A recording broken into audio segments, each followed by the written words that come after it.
বিতর্কিত নির্বাচনের কুশীলবদের আইনের আওতায় আনা হচ্ছে। সাবেক প্রধান নির্বাচন কমিশনার নুরুল হুদার পর এবার গ্রেপ্তার হলেন কাজী হাবিবুল আওয়াল। দুপুরে রাজধানীর মগবাজার থেকে তাকে গ্রেপ্তার করে টিপি। তবে এখনও ধরাছোঁয়ার বাইরে আরেক সিইসি কাজী রকিবউদ্দিন আহমেদ। জাকারিয়া খানের রিপোর্ট। দশম, একাদশ ও দ্বাদশ জাতীয় নির্বাচন দেশের ইতিহাসে রাতের ভোট, আগের দিনে ভোট আর ডামি নির্বাচন নামে পরিচিতি পেয়েছে। সবশেষ ২০২৪ সালে দেশের বড় রাজনৈতিক দল বিএনপি সহ বিরোধী সব দলকে বাদ দিয়ে নিজেদের মধ্যেই প্রতিদ্বন্দ্বী তৈরি করে আনুষ্ঠানিক নির্বাচন হয়, যে নির্বাচন আমি ডামি নির্বাচন হিসেবেই পরিচিতি পায়। যদিও সেই নির্বাচনের পর সরকার ক্ষমতায় থাকতে পারেনি ৮ মাসের বেশি। ছাত্র জনতার অভ্যুত্থানে গেল বছরের ৫ আগস্ট পতন ঘটে শেখ হাসিনার ফ্যাসিস্ট সরকারের।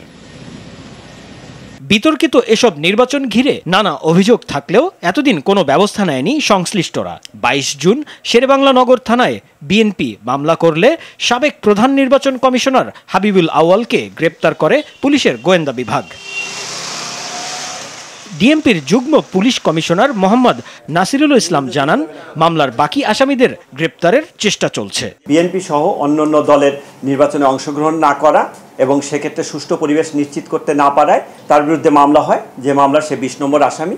আত্মগোপনে থাকা অবস্থায় আমরা তার তথ্যপাত্রের ভিত্তিতে অবস্থান নিশ্চিত করে গ্রেপ্তার করতে সক্ষম হয়েছে। স্বৈরাচারের সহযোগী হিসেবে সাবেক ২ প্রধান নির্বাচন কমিশনারকে গ্রেপ্তার করা হলেও এখনো অধরা আরেক সিইসি কাজী রকিবউদ্দিন আহমদ। তখন কোনোভাবেই এটা।